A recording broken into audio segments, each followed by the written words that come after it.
Ladies and gentlemen, the ringing of that phone bell brings you mystery, adventure. Nero Wolfe's office, Archie Goodwin speaking. Mr. Horace Crail. Does Mr. Crail know Mr. Wolfe? Oh, I see. What is it, Archie? A guy named Horace Crail. His secretary says he wants to talk to you. What about? I don't know. Us? Mr. Wolfe's rather busy right now, but I'll give him a message if you wish. Yes. Yeah. Wait a second, Mr. Wolfe. What? Black on red and red on black. Archie, this is solitaire. So? Solitaire is a game that is played by one single person alone. If I wish to put a red card on a red card or a black card on a black card... You're cheating. Of course I'm cheating. What is the message Mr. Horace Crail's secretary asked you to convey? Just that he wants to see you. In a rather tragic sense, I suppose he does. Why tragic? In that he wants to see me. He is blind. Tell him to come here at his own convenience. Okay. What does Mr. Crail want to see Mr. Wolfe about? A murder? A murder that may still be prevented. Archie. Just a second. What? I have run the cards out perfectly. Is it his own murder Mr. Crail wants us to prevent?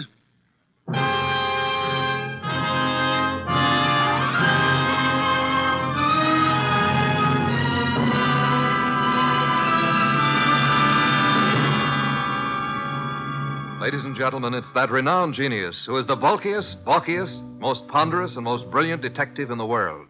Yes, none other than that chair-borne mass of unpredictable intellect, Nero Wolfe, created by Rex Stout and brought to you in a new series of adventures over this NBC network in the person of Mr. Sidney Greenstreet.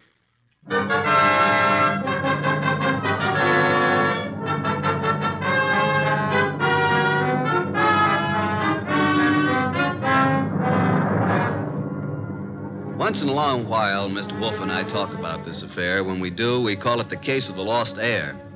But I don't think the title's quite adequate. For me, it ought to be called the case of the gone goose. And I was the goose. Well, Archie, do you see any red on red or black on black? Nope. So? So what? You irritate me, Archie. Okay, you won your little game of solitaire perfectly, as you say. Now, who is Horace Crail? A prominent industrialist. If you read the papers, you would know. Horace Crail. Crail? Oh, yeah, the Crail Company. Exactly. How did you know he was blind, if he is? The papers have carried the story. The headlines read, Blind Father Welcomes Lost Daughter. Oh, yeah, I remember. A few days ago, there was a picture, too. I thought you'd remember the girl at least. Well, if it's the one I remember, I remember. Archie.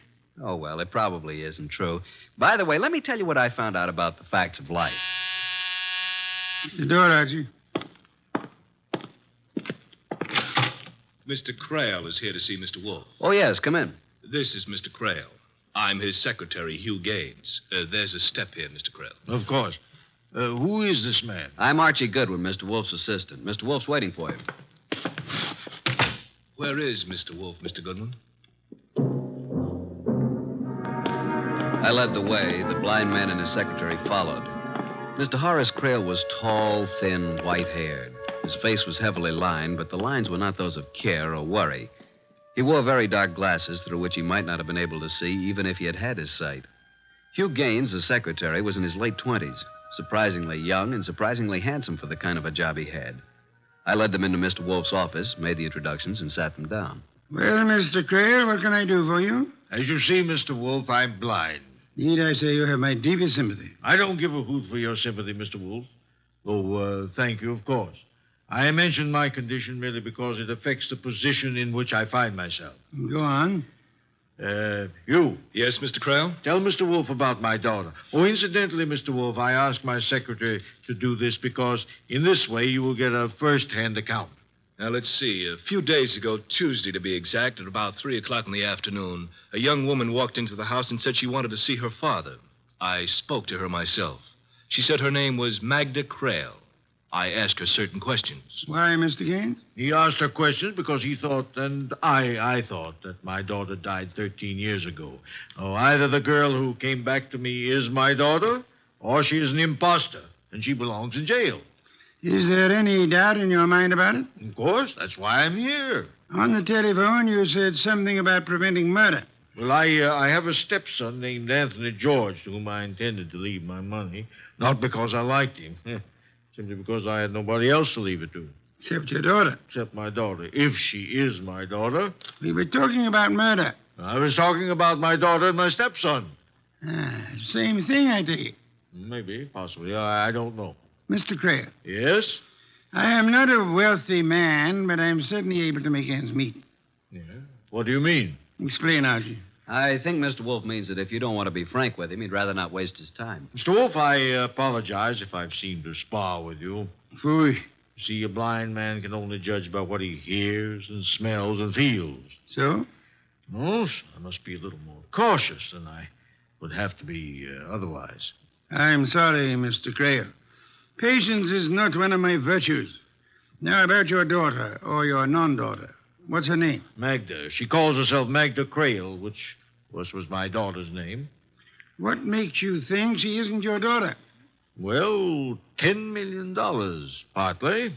Once again, Mr. Creel? My estate may be worth more than that, but surely not less. You? Surely not less, Mr. Creel. Rather more, I should say. Yes, 10 million might have some appeal to an ambitious girl, eh, Archie? Sure, but I'm not a girl, and I'm not ambitious. Nobody could accuse you of either fault.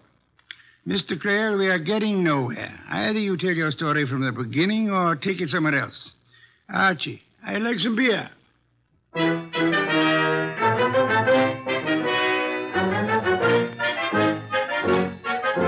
When I went out for the beer, the kitchen was a mess, and incidentally, I saw what was being prepared for lunch. When I got back to the office, Mr. Creel and his boy were gone. One beer for Mr. Wolfe. What happened? What took you so long, Archie? I had a sandwich. And spoiled your lunch.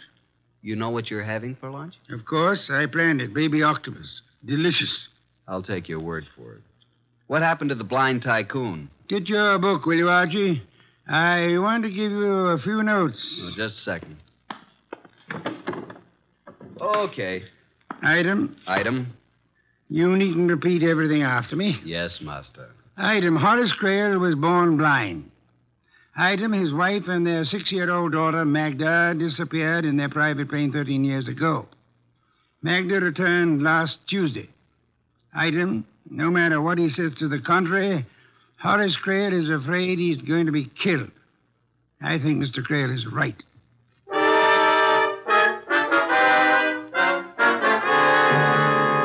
Memo. From Archie Goodwin to Nero Wolfe. Time, 4:32 p.m.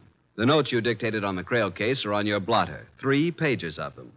You are with your orchids. I am on my way to the Creel domicile to meet the other characters in this turgid drama. As per instructions, I will bring them here if possible. Love, Archie.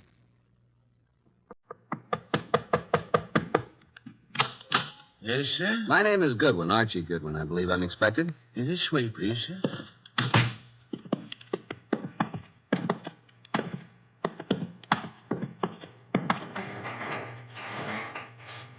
Yes, sir? Thanks. Hello. Don't tell me you're Nero Wolfe. You might buy a couple of £100. I'm Archie Goodwin, his assistant. Well, I'm Magda Creel. Nobody's assistant. That awful Hugh Gaines preacher said Nero Wolfe wants to talk to me. He does. Well, where is he? Waiting for you. No hurry, though. No hurry at all. Just play and don't worry about a thing.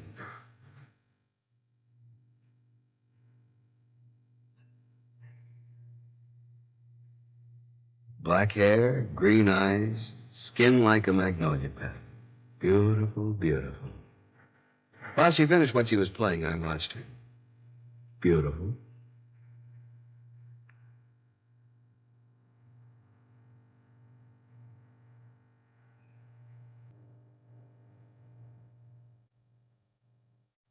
Well? Beautiful. Mr. Goodwin. Archie. Oh, we could get along together, Archie, if that's the way you are. It's the way I am. I can't seem to do anything about it. Where's Anthony? Anthony? Oh, Anthony George. Well, I thought both my repulsive half-brother and I were supposed to meet Nero Wolfe. I'm here in case anybody wants to know. Over there in the shadows, listening with all his ears. That's Anthony George. Shall we go and talk to Nero Wolfe, Anthony? Goodwin? You look like a normal sort of person. Well, that's open to question, but go on. If you had to choose between $10 million and killing a woman by due process of law, which would you choose? I'll think about it between now and July 1994. Now, shall we go talk to Nero, Wolfe?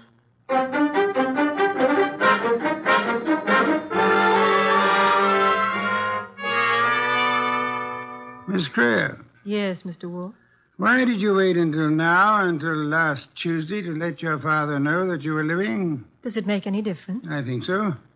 13 years ago, I was 6. What she means is that she was 6 when she died. But I didn't die, Anthony Sweet. Obviously. But Magda Creel did, with my mother. His mother.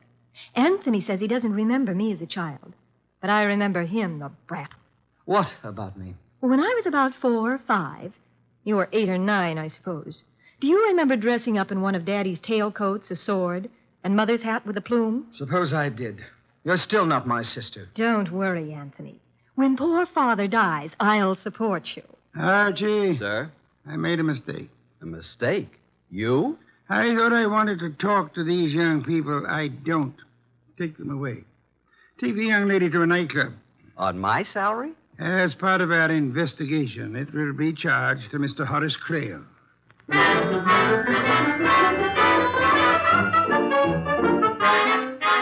It was no hardship at all. In fact, it was a pleasure. We dropped Anthony George off at the Creel place, and Magda and I went on. And on. You're a wonderful dancer, Archie. You can't make enemies that way, honey. Archie, why did Mr. Wolfe want you to take me out? To find out whether you really are Creel's daughter. How did he expect you to find out? I don't know. Do you think he knew? He probably had some idea, but I don't know what it could have been. Honestly? Honestly.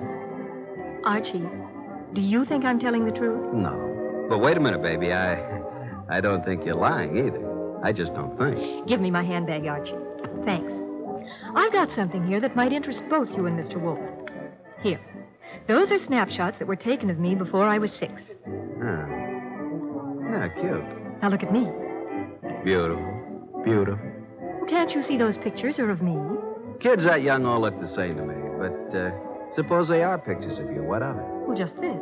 I found them in one of Mr. Creel's old photograph albums.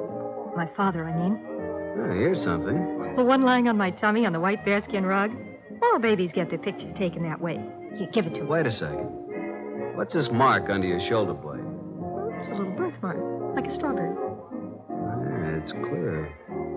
Look, honey. Why are you so interested in babies, Archie? Because I always thought I should have been a mother. Now, look, have you still got that mark on your back? Of course.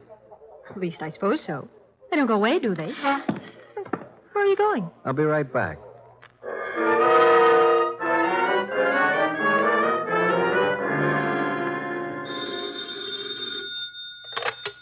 Nero Wolfe speaking. Archie Goodwin. I'm with Magda Creel. No doubt. What? No doubt, I said. But never mind. What do you want? Want to ask a question. Go on.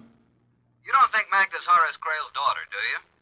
I don't think anything. You're stealing your lines from me. Never. All right, then, no. I don't think the girl is Creel's daughter. That's just what I hoped you'd say. Why, Archie? Because for once you're wrong. She's pretty, isn't she? Yes, she is. Also, she's got a birthmark. You have seen it? No, but nobody's going to be fool enough to claim a birthmark that isn't there. It's too easy to prove. Good night, Archie.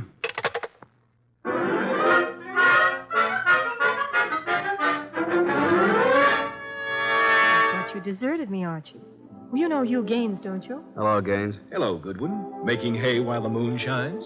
You know, if you work that into a routine, it could be pretty dull. You don't like me, do you? Do I have to? No, not in the least. Well, that's good. Mr. Wolfe and I feel it's wrong to like any of our clients, especially in nightclubs. Really? Why? Because they might sit down at your table while you're making a telephone call. I'm sorry. Never mind. Finish your drink. Once again, I'm sorry. Forget it. Mr. Creel seems to think that Magda's trying to rook him. Apparently. What do you think? Boys, I'm here too, you know. Quiet. What do you think, Mr. Gaines? Well, to me, it's a matter of no importance one way or the other. As for Mr. Creel, what he wants is absolute proof. And, of course, there's no such thing as proof that is absolute. Do you want me to add it up for you? Yeah, that's exactly what I want you to do for me. Add it up. 13 years ago, Mrs. Creel and her small daughter, Magda, boarded a chartered plane in St. Louis to fly across the Ozarks to Hot Springs, Arkansas. Mm-hmm. They took off. And that's the last that ever was heard of them, or the pilot, or the plane. Okay, add some more. Mr. Crail had the whole area searched for months. The search itself cost almost $50,000. And the plane was not found. They finally decided that it must have fallen into the Mississippi, where it would sink to the bottom and stay forever. Now, wait a minute. Magda, Yes, Archie. don't you remember anything about this trip? Nothing. Not a single thing. The last I remember is Mother putting me to bed in a strange city, in a hotel. And that's all. Okay, what's the next thing you remember? Archie, dear, Yeah, didn't my father go over this whole business with Mr. Wolfe? I suppose he did. Then do we have to do it again? There must be some reason why he wanted me to take you to a nightclub, Because I might say something I haven't already said 100 times? baby. What's the next thing you remember after your mother put you to bed in a strange city? Archie, I have a confession to make. This I believe. Go ahead. $10 million is a lot of money. So I've been told.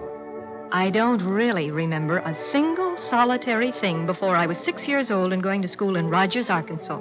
Not Anthony George wearing tails and a sword. It was one of the pictures in the album. Not your mother putting you to bed in a hotel in St. Louis. $10 million, Archie. So you're not Magda Crail. Well, of course I'm Magda Crail. Oh, I may have tried to make the story sound a little more convincing than I should have. But I'm Magda Crail just the same. How could I be anybody else? And so far, I can't see why you shouldn't be anybody else. Miss Crail will now bring up the matter of the diary. Won't you, Miss Crail? The diary? Oh, you don't know. Then Mr. Wolfe has told you nothing at all about this case, has he? You probably told me all I needed to know.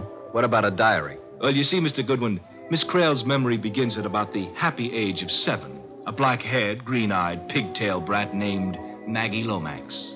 Only child of Walt and Mabel Lomax of Rogers, Arkansas. Am I correct, Miss Lomax? Miss Crail, I mean. He's a sarcastic character, isn't he, Archie? That he is. What about this diary? To cut a long sob story short, Walt and Mabel Lomax died in an automobile accident a few weeks ago, leaving only Maggie. Take it from there, Maggie. There was no money. I looked through the house to find anything I could sell, and I came across a hidden box. The diary was in the box, along with some clothes that might fit a 6-year-old girl. The clothes look like what the girl was last seen wearing. How do you know? Well, there's a photograph in one of Mr. Crail's albums taken in St. Louis the day before the flight. But for $10 million, those clothes could be reproduced, stitch for stitch. Archie, dear. Take him out in the alley? It would be a pleasure. Oh, now, wait a second, Archie. With one arm tied behind you, I think you could probably beat me into a pulp. Is it all right if we don't prove it? We were talking about the diary, Archie. Okay, what about it? Archie, I don't even claim the handwriting is mine. What's handwriting when you're 6 years old? Still, the first page is one of those things that has name of parents, home address, and like that. Color of hair, eyes, you know. Sure, I had one myself. Certainly. Every child had one. One or a dozen. Maybe they still do. You fill in the first page, and then you never write another word. Honey.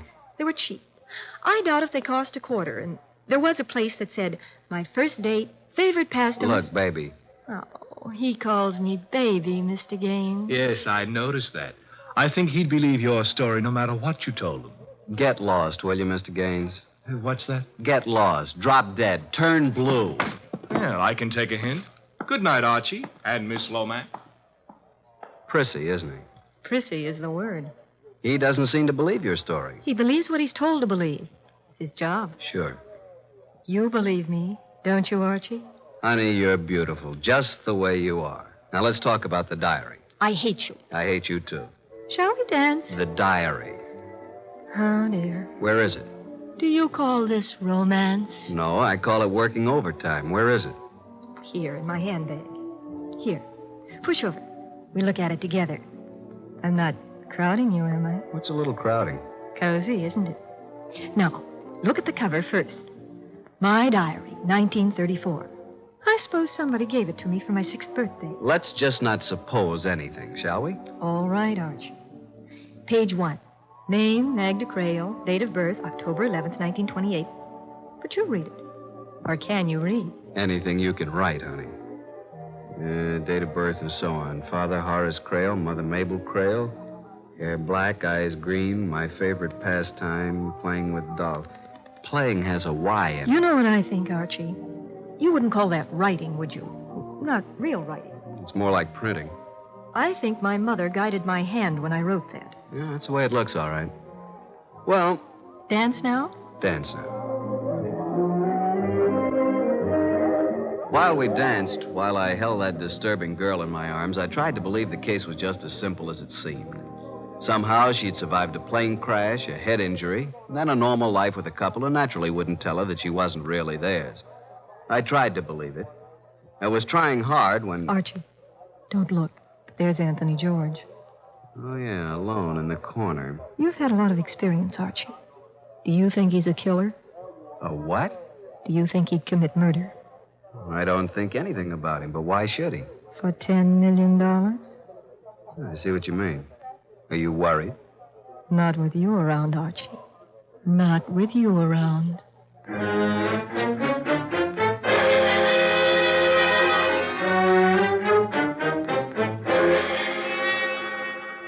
It was like that, maybe even more like that, until the waiter told me I was wanted on the telephone. I asked her to keep the table warm, that I'd be right back. Hello. This is Archie Goodwin. Archie? Oh, hello, Mr. Wolfe. I've been talking to Mr. Creel. Wonderful. Little less humor, perhaps? Okay, what about Mr. Creel? He showed me some pictures of his daughter. Baby pictures? Unfortunately. Some of the pictures were missing from the album. Those are the ones I've been looking at. Archie, I'm interested in that birthmark. So am I. Do you think you could persuade the young lady to have a picture taken of her back undraped? Wait a minute. Just one moment, please. Well? You mean that? Clear picture in a bright light.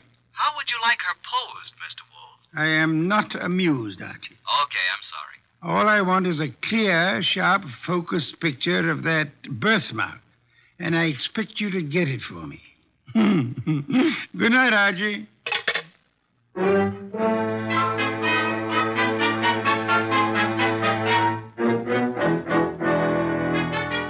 Hello again. Dance? No. Talk. More talk? Lots more. What now? That birthmark. So I've got a birthmark. What about it? I wish I had one that was worth $10 million. So do I. But this one is worth nothing to me. Since my father doesn't believe I'm his daughter, and he's blind, that kind of identification doesn't mean anything to him. You're forgetting the people he trusts. Hugh Gaines, for instance. If the birthmark is there, couldn't he look at it, compare it with those awful baby pictures, and say, yes, here is your daughter? I've got news for you, Archie. He has looked at it. He says it looks the same as the one in the baby pictures. Has he told your father that? Yes. But he also told him he thought I was a fake. That somehow I found out that the 6-year-old daughter of a millionaire had died in a plane crash 13 years ago. And I found out she had a strawberry birthmark on her back. And I had one, too. So I decided to say that I was Magda Creel. That's absurd. Well, of course it is. You can see how it's going to work out, can't you, Archie? Frankly, no. How? My father went to Mr. Wolfe simply to have him prove that I am his daughter, whatever Hugh Gaines says. The only thing I'm afraid of, though... What are you afraid of, baby? I'm afraid my darling half-brother might kill him before he has a chance to change his will. Isn't that a somewhat mercenary view to take of the matter? Maybe it is, Archie. And maybe I'd feel differently about it if my father had found me instead of waiting for me to find him. He tried, didn't he? I wonder. Let's get back to that birthmark. Are you allergic to floodlights? I know a photographer who has a studio.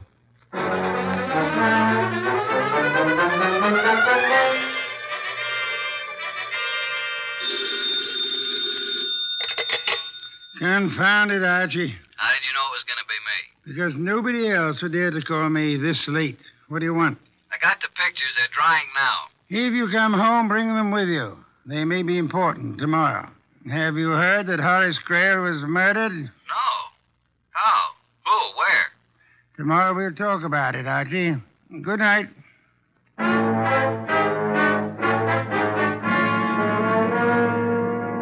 At 4 p.m. the next day, there was quite a lot of confusion in Nero Wolfe's office. At his direction, I'd set up a picture screen at one end of the room, and on his desk at the other end, a rather strangely constructed projector. At 4:30, the guests arrived. Magda, Anthony George, Hugh Gaines, and, of course, Inspector Kramer, ready to make an arrest if he could figure out whom to arrest. Hello, Inspector. Hi, Goodwin. Magda, Anthony Hello, George, Archie. Hugh. Yeah, what's this all about? What's going on, Archie? You got me, Inspector. I think Mr. Wolfe wants to show slides of his trip to Yellowstone Park. But here he is. Ask him. Oh, say, Wolf, you want to know what I think? Not in the least, Inspector. Sit down somewhere, won't you? Archie, will you turn out the lights? Thank you. Now, this is a picture of Magda Creel lying on her stomach at the age of 6 months. I changed the focus so, and we have a close-up of a birthmark.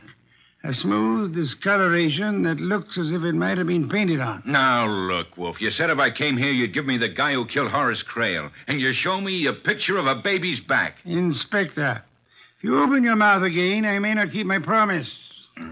Go ahead. While we look at this enlargement of a birthmark on baby's back, let us remember that the late Mr. Horace Creel was blind and never saw it. So what? What's he getting at, Goodwin? Inspector, if I knew, I'd tell you. Listen. Mr. Creel had a trusted secretary, Hugh Gaines. I'm here. Of course, Mr. Gaines had a brilliant idea. He knew the tragedy of Mrs. Creel and her daughter, and he decided to bring Creel's daughter back to life. What makes you think so, Mr. Wolfe? You had access to the photograph album, and only you. Oddly enough, Mr. Creel didn't even know his daughter had a birthmark until you told him. That may be true, but what of it? It's unimportant. Now I want to show you another picture. Archie, explain this picture, will you? Reading from left to right, this is a picture of Miss Creel's back. Very pretty, too. As you can see, there is what appears to be a small birthmark somewhat under the left shoulder blade. I change focus, and as it becomes larger... That's not a birthmark. That's tattooing. You can see it. Tattooing, of course. And Mr. Gaines had a brilliant idea. How to make use of a tattooed birthmark and Miss Magna to help him out. Blind as he was, Horace Creel saw through it. That's why Hugh Gaines had to kill him. No, you don't, Gaines.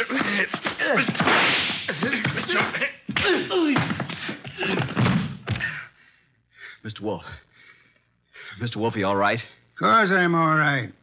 Well, Inspector Kramer, Mr. Gaines is your man.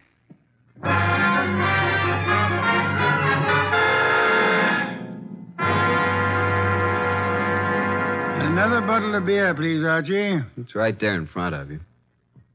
You know, I was thinking. A girl can get herself tattooed, can't she? Is that a crime? What does it prove? Archie. Have I ever told you I love you? I'm going to bed. Good night, Archie.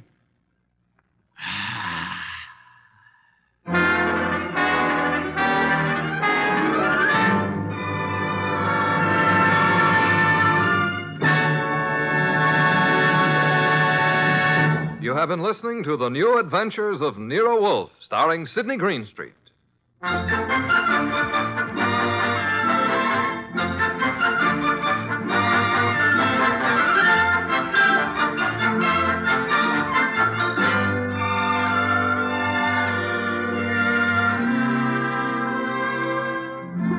Tonight's transcribed story by Mindred Lord was based on the characters created by Rex Stout. This is an Edwin Fadiman production, produced and directed by J. Donald Wilson.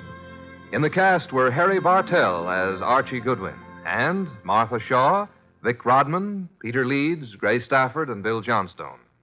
Next week at this same time, Nero Wolfe and Archie will bring you the case in room 304. Don Stanley speaking. 3 chimes mean good times on NBC. This Sunday, the glamorous and unpredictable Tallulah brings you another hour-and-a-half broadcast of The Big Show, starring Fred Allen, Judy Holliday, Joan Davis, Fran Warren, and many more. And this Sunday's Theater Guild on the Air production is the Broadway comedy The First Year. Starring in this Theater Guild presentation are Richard Widmark and Katherine Grayson. Remember, Tallulah Bankhead stars in her wonderful Big Show Sunday on NBC.